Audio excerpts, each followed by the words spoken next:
Life Beyond Labels is a Quiet Loud Studios production, proudly featured on Sports E Media. Discover more at quietloudstudios.com. Background music created by Yo Crane.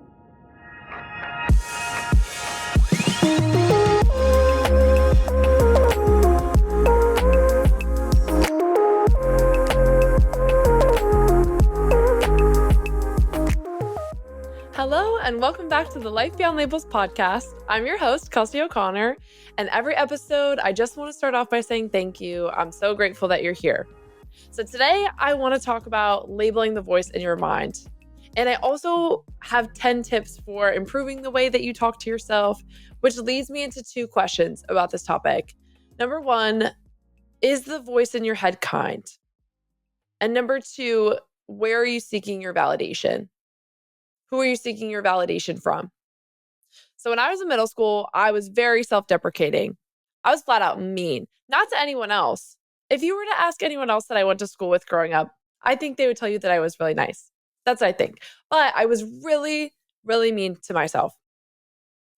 I just struggled with the way that I talked to myself, particularly. I struggled with this for a long time, high school, college, but particularly in middle school. Like, you're stupid, Kelsey. What is wrong with you? You're an idiot. My first assumption socially was always that people were judging me.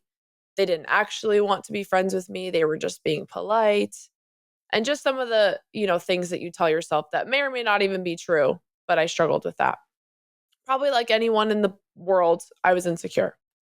And one day, my mom, who is the sweetest person, she is so great to talk to about things, but she's so warm and comforting, but also will tell it to you straight. I was in seventh grade, and I don't remember if I was telling her I was struggling with this, but more likely I was just actively saying something out loud, like, I'm so stupid. What is wrong with me? And my mom stops me and she goes, Kelsey, you have to make a decision because you know who you have to spend the rest of your life with? You, your own mind, your own body. This is what you get. The voice that you will listen to the most in your life, throughout your life, is your own. So would you rather go on beating yourself up and being mean forever? Or would you rather learn how to become friends with yourself? And oh, and she goes, who would you rather be friends with? Someone who berates you for every mistake and tells you you're stupid, or someone who gives you grace? And I think that moment in particular has really stuck with me. And it hasn't been linear to learn to become friends with myself. And even just figuring out what that even means is kind of an odd process. But that moment in particular, obviously, I remember it is from seventh grade. But I think I was just such a people pleaser to my core for a long time. And I silently sought out validation from authority figures, coaches. And when I say silently, I don't think I was someone who verbally like fished for validation, but I still really craved it. I didn't feel like I could be satisfied unless someone confirmed that I was doing a good job because I never wanted to appear like I was full of myself. So I would criticize myself first so that I could appear more self aware instead of delusionally overconfident. Why is she so confident when she actually sucks? So I might as well say it to myself before anyone else could and have some control. But I humbled myself a little too hard and a little too harshly. And I just couldn't really be proud of myself unless someone else, I guess, allowed me to. Otherwise, I wasn't good enough. And especially with my mindset in athletics, if there was always something to improve, that meant there was always something wrong.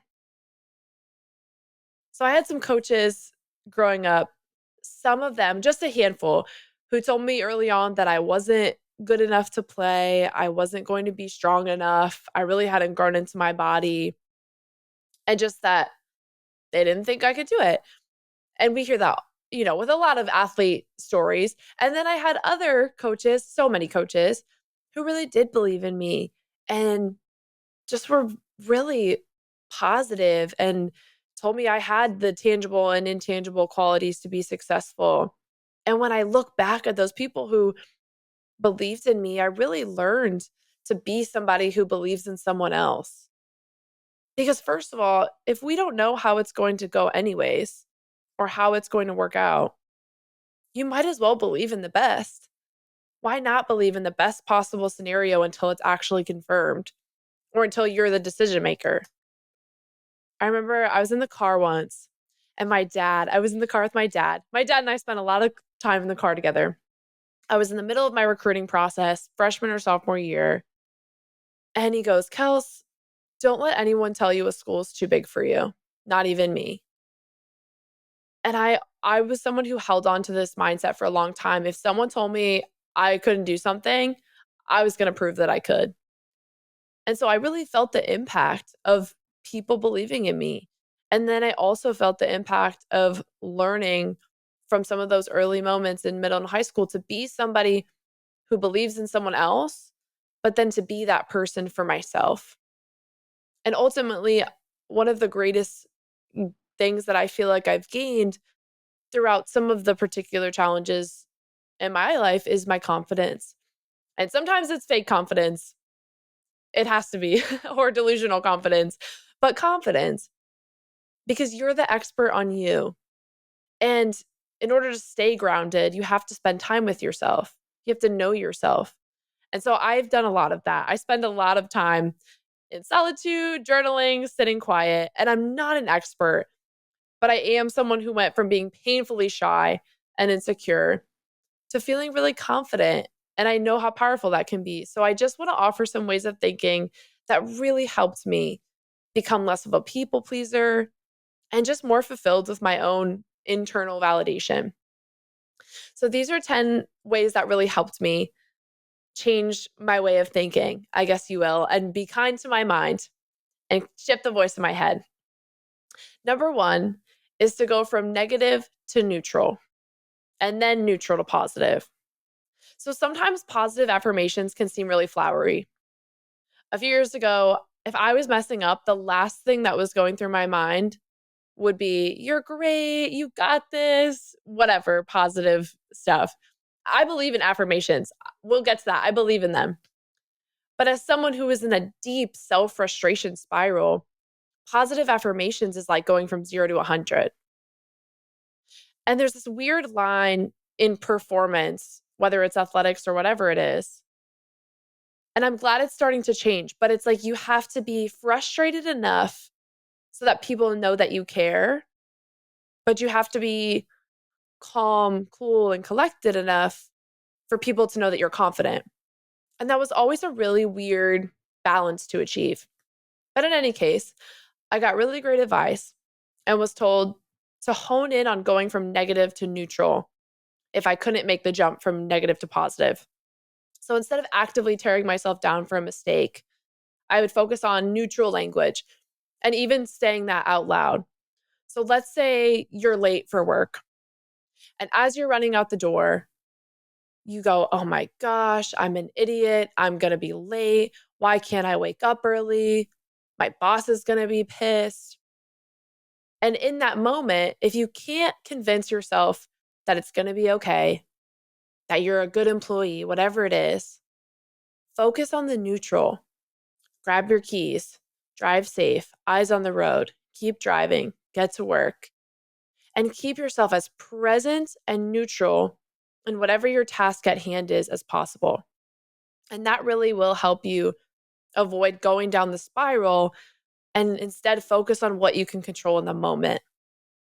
And then I feel like through neutral, you build up this ability to go from neutral to positive, which in this example would be, it's going to work out. I'm okay. I'm a good employee. I'm prepared to handle whatever situation I walk into at work that I created for myself by being late. And more positive inner thoughts. Number two, don't trust your thoughts when you're tired, hungry, or thirsty. And that sounds very simple. And I've even seen advice like this on the internet. But if you haven't seen the sun, or you haven't eaten or drinking anything, your inner critic cannot be trusted yet. And I'm applying this more to your inner critic than if you're going through a stressful situation. I understand if you're going through a stressful situation and someone tells you to drink some water, that can be so aggravating. So I'm not saying that this will cure your stress. I'm saying that you can't trust your inner critic until you do these things. I was on a plane one time. This was January. I was coming home from a work trip, and I do part-time work for a family member, and sometimes this work can be 16-hour days. It's transportation stuff. It's not glamorous. It's customer service. You're outside on your feet all day. It's kind of cold, that type of stuff. And my brother and I were working these really long days for 2 weeks straight. We were out of town. And the very next week, I was preparing to speak at the University of Oklahoma, which is a really important thing for me. And I was going to meet with 4 groups that weekend. And on my plane ride home from the work trip to Raleigh, I start spiraling. I'm freaking out about Oklahoma because it's next week. I'm not cut out for this. What if I stutter? What if I forget what I'm going to say? I should have better prepared for this before this work trip. Now I only have a week to really hone in what I'm going to say. What if they regret bringing me? And then I was snapped back into reality when they brought out the snacks on the plane because I'm staring at my feet and I realized, to my own fault, I haven't really drinking much water. I haven't eaten. I'm tired because I've been working the last 2 weeks. We didn't get a lot of sleep. I've been in the airport. I've been by myself, so I'm kind of isolated with my thoughts. So I thought to myself, I'm going to put this one on the shelf and decide actually whether or not I'm unprepared or I'm prepared when I'm in a better frame of mind to really determine that. So instead of judging myself for how prepared I am on the plane, I'm going to wait until I've eaten, I've gone outside, taking care of the basics, and then I'm more likely to be in a mood, even that's ready to move forward and prepare more than a mood of spiraling with whatever I have or haven't done up to that moment. Number 3, ask yourself, is it your voice that you're hearing or is it someone else's? And are you going to allow someone else's voice to change what you decide to pursue in your life? So sometimes, intentionally or unintentionally, someone will say something or give us feedback or criticize, and it really sticks. Let's say someone says, I don't see the potential in you to get that promotion. And over time, in your mind, you're telling yourself, I don't have the skills to go for that. I don't have the skills to go for that promotion because one person, someone that you maybe trust and admire, told you that. So when you're deciding whether or not to ask for it or apply, and that doubt creeps in, ask yourself, is that my voice or is that my boss's voice? And if it's someone else's voice, you're allowed to decide if you agree or disagree with it.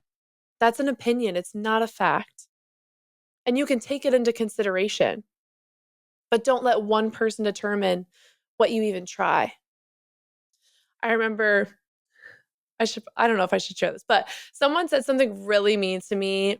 This was actually a couple years ago. And it was really mean. And they go, well, Kelsey, the truth hurts. And I'm not a combative person, but I had built up a little bit of strength because this wasn't that long ago. And I said, there's a difference between the truth and your opinion. You're entitled to your opinion, but don't tell me it's the truth. So stick up for yourself. Stick up for yourself.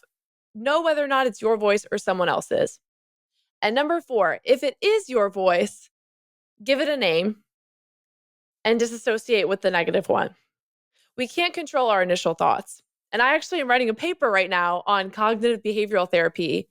And the idea is that we can't control our automatic thoughts, but we can control our responses to those automatic thoughts or those initial thoughts. And so through our responses to those thoughts, we can train our brains in how we want to respond and then train our brains in how we want to ultimately think. So my mom, I talked about my mom all the time. She told me to do this and I told her that she was crazy. Not that she was crazy, but I was like, this is weird. I don't know. She told me to name the voice in my head. So I told her I wasn't going to do it, but then I silently tried and then it worked actually really well. But essentially, I named the negative voice in my head. So I would start, I don't know, I would hear the voice in my head that was telling me, I'm not good enough. I'm slow. Why did they even bring me to this school? They're wasting their resources on me. Everyone's judging you. You're ugly, and all these really negative things. And I named it, let's just say Abby. I didn't actually name that, but we'll say that. And I decided that that was Abby. And I would respond to it as if I was responding to someone else, as if it was another person. And I would respond like, that's rude. Leave me alone. Mind your own. And this response voice that was sticking up for me, that's who I wanted to be. That's the voice I wanted to be ingrained. And that's the Kelsey that I wanted to be in my head. And so I would back myself up the same way that if I was to back up a friend next to me, I would say, that's not true. You're beautiful. You might not think people want to listen to you, but you speak with good intentions. And that's really what matters. That makes you worth it. So that voice, that other voice in your head, Abby, can kick rocks. And the more that I would respond to these automatic thoughts with really intentional positive thoughts, the more that that positive voice in my head grew a lot louder, and it impacted my self-perception. And I was sort of able to disassociate with this other really negative voice because I didn't want to claim it anymore. Which kind of leads to number 5, which is intentional language. And what I mean by intentional language in this specific scenario is targeting an action and taking away permanence. So let's say that someone tells me that I'm a weak communicator. Or what if I tell myself I'm a weak communicator? Instead of labeling myself that way, because that's implying that I am a weak communicator and that's where I'm stuck, that's who I am. Instead, I could say my communication has been weak recently, but I'm going to make it better. And what that does is it targets the action and not the person. And so it no longer labels and targets me as a weak communicator. It targets the action, which is my communication. And so that just takes away something I am. It focuses on what I'm doing, not who I am ingrained to be. And then the let's make it better part. Because communication is an action, it can be practiced, it can be improved. So maybe my communication was weak. I can make that better. And that intentional language implies that there's room for growth. There's room to become a strong communicator. So I'm not stuck in the label of I'm a bad communicator, but rather my communication might not be great right now. It might be weak right now, but I will get better. And being intentional with the things that you want to work on. Number 6, what if in the right direction? So what if spirals are something that I do a lot? What if I speak on stage and they hate it? What if I stutter my words like I just did? What if I drop the ball on the work I'm supposed to do? What if I say something wrong and they break up with me? And if you don't know the answer to any of those questions, you might as well Uno reverse them in the right direction. So what if you fail, but what if you don't? What if you say exactly the right thing? What if you are balancing your home life and your work and your relationships perfectly? What if you're making the right decisions? Allow yourself to build confidence and what if on the positive side. Envision it working out. Instead of asking what am I doing wrong all the time? What if it's wrong? What if it's right? Number 7 is be a role model. Because what if someone else saw the way that you talk to yourself? Imagine a kid or someone in your life that you really care about. Imagine if they modeled the way that you spoke to yourself, and then they spoke that way to themselves. How would you feel if someone watched you speak the way that you do to yourself and modeled that behavior? Were you kind to yourself? Would you want them to do that because they saw you do it? Number 8 would be build self-discipline. And this is pretty common advice. I feel like I see this a lot too, but setting an alarm and waking up at that time. Really little acts of self-discipline help you to prioritize yourself and help you to realize that you will show up for yourself. And if you sleep in, you're not done for. I do it all the time. But it's just the idea of keeping your commitments to yourself. You learn to trust yourself more. And then the same way that you're more likely to trust another person who keeps their commitments to you, you're more likely to trust yourself. So that way, then when you have those positive affirmations, you're probably more likely to believe in yourself and believe in your success, whatever success might look like for you. Number 9, try not to judge other people. There's a difference between judging and venting, 100%. Venting to a trusted, close person is necessary. I'm literally studying social work because I think it is important to talk about our feelings, talk about our situations with trusted people. But judging people for behaviors, looks, things that don't impact us, and gossiping, that sort of nature. Think about a group of people or a setting where you didn't feel emotionally safe because they were gossiping about someone else who wasn't in the room. Or you felt like as soon as you left the room, they would possibly talk bad about you. And the more that you partake in the judgment of others, in the gossiping sense of it, the more likely you're going to think that others are judging you. So if you practice talking kindly about people when they're not in a room and being that kind of person for other people, the more likely you're going to start to believe maybe other people are saying kind things about you when you're not in the room. Or just realizing that maybe they're just going about their day. Maybe they're not saying anything about you. But either way, the more you judge, the more our fear of being judged is heightened. And so limiting our judgment of others and how you speak and how you behave will directly impact and directly translate into how you speak to yourself and you think about yourself. The last one, number 10, is set affirmations and intentions. So I do believe in positive affirmations.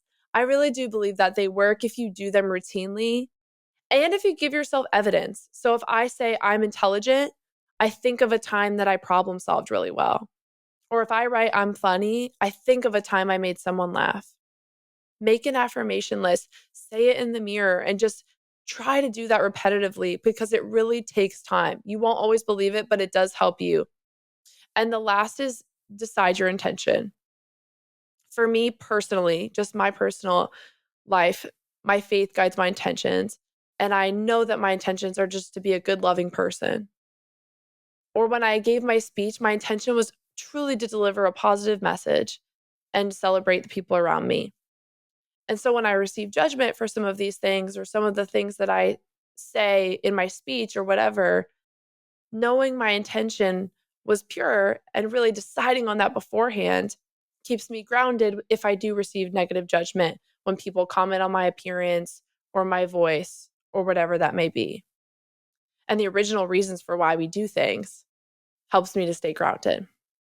My intention and my confidence for me personally, I know that I don't need to prove my intentions to other people.